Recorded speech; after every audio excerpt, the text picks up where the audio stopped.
नमस्कार, hot topic में आपका स्वागत है। मैं हूं अखिलेश शर्मा। टिकट बंटवारे के बाद नाराजगी, बगावत और अंतर कलह से जूझ रही बीजेपी ने कर्नाटक में अपनी रणनीति में बदलाव करने के संकेत दिए हैं।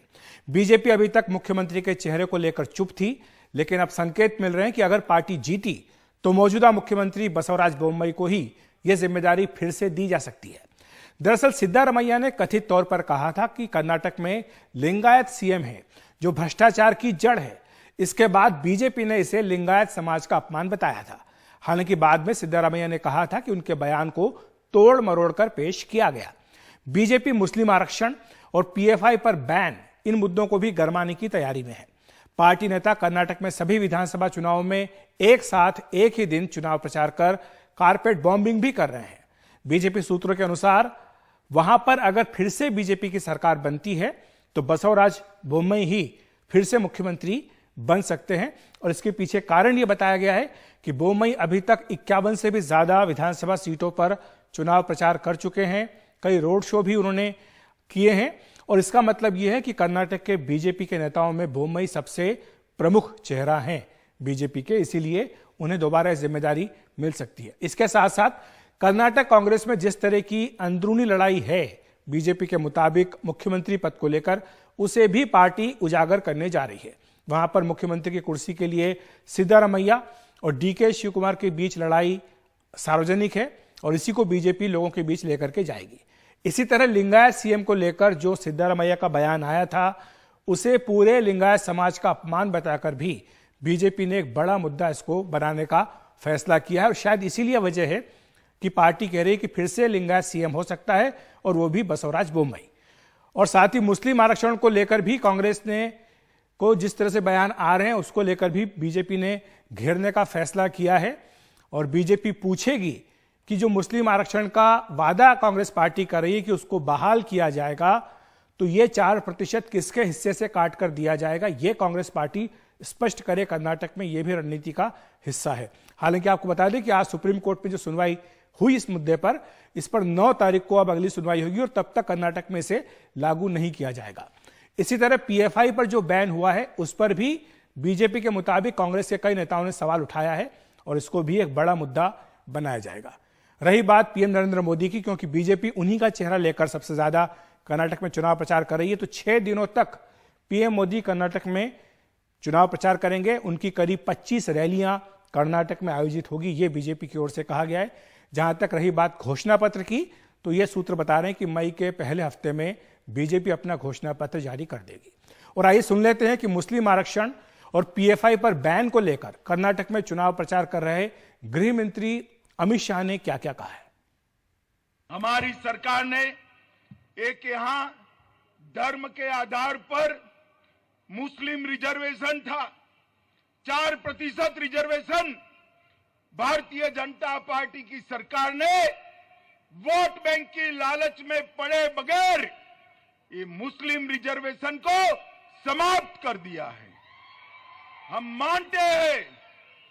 मानते हैं कि धर्म के आधार पर रिजर्वेशन नहीं होना चाहिए और मुस्लिम रिजर्वेशन समाप्त करने के बाद एसटी, एससी, वोकलिगा और लिंगायत सबके रिजर्वेशन में बढ़ोतरी करने का काम ये भारतीय जनता पार्टी की सरकार ने किया है। कांग्रेस घाटी में भी आ गई तो ऑल टाइम हाई करप्शन होगा, तुष्टीकरण होगा, ऑल टाइम हाई परिवारवाद होगा और कर्नाटक पूरा दंगे से ग्रस्त हो जाएगा। मित्रों, आप चाहते हैं पीएफआई पर से बैन उठ जाए? चाहते हैं क्या?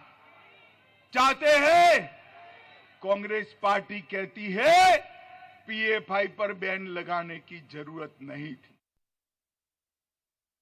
तो बीजेपी की बदली रणनीति कर्नाटक में आखिर क्या संकेत दे रही है, इस पर चर्चा करने के लिए हमारे साथ जुड़ रहे हैं प्रशांत जीएस, जो कि बीजेपी के प्रवक्ता हैं। साथ ही रोहन गुप्ता, कांग्रेस के प्रवक्ता, भी कुछ देर में हमारे साथ जुड़ेंगे। लेकिन प्रशांत, सबसे पहले आप ही के पास आएंगे। जो बात गृह मंत्री के मुंह से भी हमने सुनी है, पीएफआई पर बैन की बात हो, मुस्लिम आरक्षण की बात हो, इन मुद्दों के उठाने के पीछे बीजेपी की क्या सोच है? अखिलेश जी, अभी ऐसे देखिए आप क्या हुआ इधर कर्नाटक में, सिर्फ कर्नाटक में धर्म के आधारित रिजर्वेशन दिया हुआ था मुसलमानों को। मैं साफ साफ बताता हूँ, कैटेगरी 1 4% था, कैटेगरी 2A 15%, कैटेगरी 2B करके बना के 4% सिर्फ मुसलमानों को धर्म के आधार पर रिजर्वेशन दिया हुआ था। 3A 3B में सब ओबीसी आते थे। अब हमारा सरकार ने क्या किया, धर्म के आधारित जो रिजर्वेशन था 4% मुसलमानों को, वो हटाया गया है। उसमें से 2% लिंगायतों को, 2% ओकलीगन को दिया है। एक और बात मैं साफ बोलना चाहता हूं कि मुसलमानों को पूरा रिजर्वेशन कैंसिल नहीं किया हम लोगों ने, क्योंकि कैटेगरी 1 में जो बैकवर्ड क्लास में मुसलमान है उसको रिजर्वेशन कंटिन्यू हो रहा है। कैटेगरी 2A में जो मुसलमान है उसको भी रिजर्वेशन कंटिन्यू हो रहा है। सिर्फ 2B कैटेगरी में जो धर्म के आधारित सब मुसलमान धर्म को जो रिजर्वेशन था सिर्फ उसको ही हटाए गए हैं। लेकिन प्रशांत जी, सुप्रीम कोर्ट में सुनवाई जब होती है तो हम देखते हैं सुप्रीम कोर्ट इस पर कड़ी टिप्पणी करता है। इसके बाद कर्नाटक की सरकार की ओर से आश्वस्त किया जाता है कि इसमें लागू नहीं किया जाएगा, ये जो काटा गया है। तो फिर क्या कहा जा रहा है बीजेपी की ओर से? कोई बोलो अखिलेश जी, जब भी कोई मामला कोर्ट में फंस गया तो कोर्ट के आदेश आने तक हमको रुकना चाहिए। इधर क्या हुआ है, हमारा रिजर्वेशन हटाने के बाद कोई लोग कोर्ट गए, कोर्ट में आर्ग्यूमेंट्स चल रहा है, इसीलिए हमने मैटर सब जुडिस है, इसीलिए जब तक कोर्ट डिसाइड नहीं करेगी उस टाइम तक ये मामला जो पहला हिसाब था वैसे ही रहेगा करके। ठीक है, रोहन जी हमारे साथ जुड़ गए हैं। प्रशांत जी, रोहन गुप्ता हमारा सरकार से डिक्लेरेशन दी हुई है कि जब तक कोर्ट फैसला नहीं करेगी उस टाइम तक ये चालू नहीं होगा करके। ठीक है, ये है कि हमने जो गलत काम किया करके ऐसा नहीं, कोर्ट में मैटर चल रही है, मैटर चलने दो। ठीक है, मैं आपकी बात समझ गया जी, समझ गया आपकी बात। रोहन गुप्ता भी हमारे साथ जुड़ गए हैं, कांग्रेस के प्रवक्ता। ठीक है प्रशांत जी, आपकी बात आ गई है। रोहन जी, जो बात बीजेपी कह रही है कि लिंगायत पूरे समाज का अपमान किया सिद्धरामैया ने अपने इस बयान से, ये कहते हुए कि लिंगायत मुख्यमंत्री जो कि भ्रष्टाचार की जड़ है, तो ये इसको पूरे समाज का अपमान बताना और अब रणनीति में बदलाव करते हुए यह कहना कि अगर दोबारा सरकार बनती है तो लिंगायत ही मुख्यमंत्री होगा। कांग्रेस के पास क्या जवाब है इसका? देखिए, भाजपा अपने ही जाल में फंस चुकी है। मैं कर्नाटका करीब 20 दिन से हूं और हर रोज जिस प्रकार से भाजपा अपनी गोल्ड पोस्ट बदल रही है, इसका मतलब साफ है कि उन्होंने हार का स्वीकार कर लिया। अभी भाजपा प्रवक्ता बोल रहे थे, मुझे लगता है थोड़ी तैयारी करके आना चाहिए। आज भी सुप्रीम कोर्ट में एफिडेविट फाइल नहीं कर पाई है भाजपा सरकार। 13 अप्रैल को उन्होंने कहा कि हम लोग इसको इंप्लीमेंट नहीं करेंगे जब तक नेक्स्ट हियरिंग नहीं होता है। आज की हियरिंग की डेट 9 मई की आ गई, चुनाव 10 मई को है। तो मुझे लगता है भाजपा अपने ही जाल में फंस चुकी है। उनका कोई इंटेंशन नहीं है कुछ चेंज करने का, बट क्योंकि चुनाव आ रहे हैं और कुछ मुद्दे नहीं बचे हैं, क्योंकि 40% कमीशन सरकार ये जनता के दिल में छप चुका है। जनता के जो विश्वास के साथ में इन्होंने जो धोखा किया है। प्रशांत जी, इनको बात अपनी पूरी करने दीजिए, आपके पास आऊंगा, आपको पूरा समय दूंगा। रोहन जी को अपनी बात पूरी करने दीजिए जी। देखिए, 40% कमीशन सरकार, ये जो कर्नाटक की जनता है अपना निर्णय ले लिया है। ये सरकार ने अपने गोल्ड पोस्ट को चेंज किया। आज रोहन जी गृह मंत्री अमित शाह ने एक सीधा सवाल कांग्रेस पार्टी से पूछा है। गृह मंत्री अमित शाह का सवाल ये कि आप अगर ये कह रहे हैं कि मुस्लिम आरक्षण बहाल किया जाएगा तो ये बता दीजिए कि आरक्षण कहां से आएगा, किसका हिस्सा काट करके देंगे? देखिए, मुझे एक चीज बताइए, जो स्टेटस को था उसको चेंज करने के लिए इन्होंने बड़ी बड़ी जाहिरातें की कि हम आगे करेंगे, तो क्यों एफिडेविट फाइल नहीं कर पा रहे सुप्रीम कोर्ट में? तीसरी डेट चलेगी। मेरा सवाल तो भाजपा से, वो लिंगायत हो, वो कलिंगा हो, एससी हो, एसटी हो, वो सब लोगों को ये लोग बेवकूफ बना रहे, जस्ट बेवकूफ बना रहे। अगर उनकी नीयत साफ होती तो आज तक क्यों जवाब फाइल नहीं कर पाए? आप बताइए। अब एक्सपोज हो चुके हैं, भाजपा इस मुद्दे से डर रही है। एक ऐसा मुद्दा उनको लग रहा था कि उनकी 40% कमीशन सरकार की नैया पार करेगा, अब उसी मुद्दे में फंस चुके हैं। अगर हिम्मत होती तो एफिडेविट फाइल करके दिखाते। दूसरी बात, आपने कहा लिंगायत का अपमान की बात। आज उनके जो लिंगायत लीडर है, किसने टिकट नहीं दिया? जगदीश शेट्टर, जिस आदमी ने पार्टी को खड़ा किया, लक्ष्मण सावड़ी, जिस आदमी ने अपना कंट्रीब्यूशन दिया, आज उनकी टिकट बात के 36 लोग परिवारवाद का जो शिकार है उनको इन्होंने टिकट दिया है। हर भारतीय जनता पार्टी के हर 6 में से एक कैंडिडेट परिवारवाद का शिकार है। ये कौन से मुंह से बात कर रहे हैं? देखिए, यहाँ पे कर्नाटका में जो ग्राउंड का माहौल है, ये लोग पूरी तरह से घिर चुके हैं। कोई मुद्दे उनके पास बचे नहीं है, ना कम्युनल मुद्दा चल रहा है, ना डिवाइड एंड रूल चल रहा है, और 40% कमीशन सरकार। ठीक है, बार बार आप इस बात को दोहरा रहे हैं। प्रशांत के पास मैं आना चाहूंगा। जी रोहन, आपकी बात आ गई है। प्रशांत जी, जो बात बार बार कांग्रेस की ओर से कही जा रही है, भ्रष्टाचार के आरोप को लेकर के बार बार इसको मुद्दा बनाया जा रहा है, और जो आप लिंगायत के अपमान की बात कह रहे हैं, कह रहे हैं कि आपके लिंगायत नेता जो छोड़कर कांग्रेस में चले गए, तो इस पर आप क्या जवाब देंगे? बोल दो, मैं कांग्रेस प्रवक्ताओं को राजीव गांधी जी की बात याद दिलाता हूं। उन्होंने क्या बोला था पार्लियामेंट में? 1 रुपया जो दिल्ली से निकलती है, 15 पैसा आदमियों को पहुंचती है, लाभार्थी को पहुंचते करके 85% कमीशन सरकार है उसका, कांग्रेस का। रोहन जी बीच में बात किया, रोहन जी उनको बात पूरी करने दीजिए। रोहन जी, अब आपको समय दिया, प्रशांत जी को भी पूरा समय मिलना चाहिए। जी प्रशांत जी।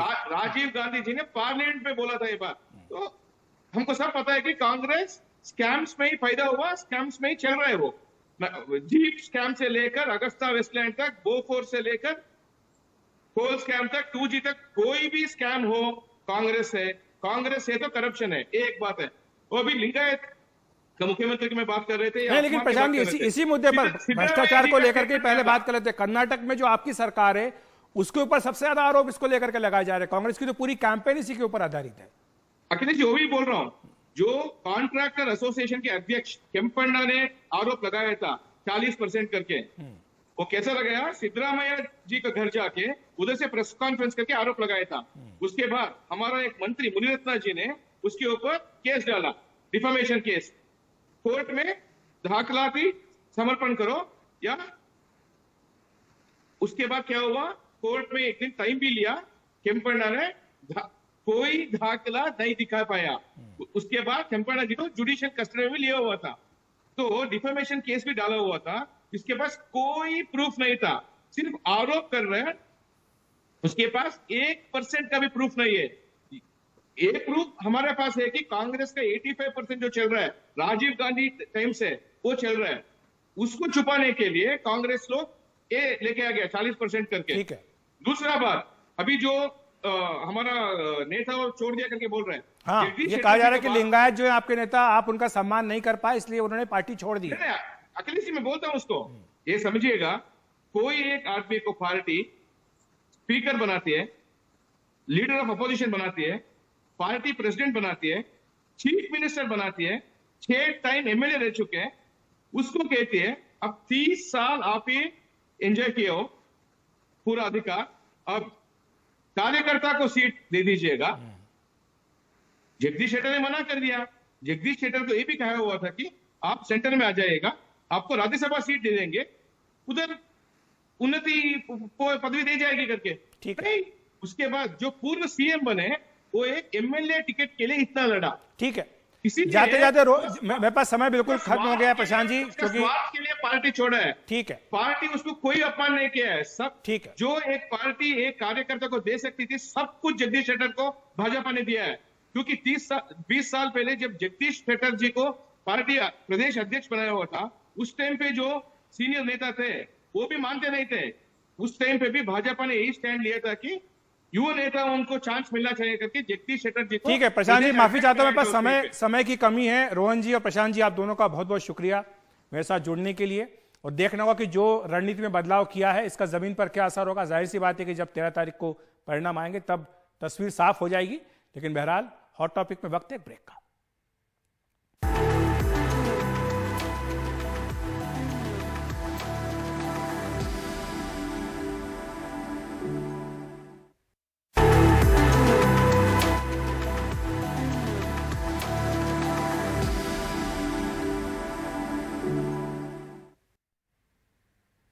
प्रियंका गांधी वाड्रा भी आज कर्नाटक में चुनाव प्रचार में जुटी हुई हैं। आज उन्होंने मैसूरू जिले के केकेआर नगर में 2 किलोमीटर लंबा रोड शो भी किया। इससे पहले एक रैली को संबोधित करते हुए उन्होंने कर्नाटक की बीजेपी सरकार पर जमकर निशाना साधा और कहा कि इस 40% कमीशन वाली सरकार में हर तरह के घोटाले हो रहे हैं। इसके बाद प्रियंका गांधी ने चामराजनगर में भी रोड शो किया और महिला सम्मेलन में हिस्सा लिया। बहुत गर्व है कि पिछले साल जब मैं उत्तर प्रदेश की प्रभारी थी, तब हमने महिलाओं के लिए बहुत नई नई योजनाएं, बहुत नए सवाल और नई आइडियाज उठाई। और मुझे बहुत ही ज्यादा गर्व है कि कांग्रेस पार्टी ने इस चुनाव में कर्नाटका में ये तय किया है कि महिलाओं को 2,000 रुपए हर महीने मिलेंगे। तो हॉट टॉपिक में इतना ही। नमस्कार।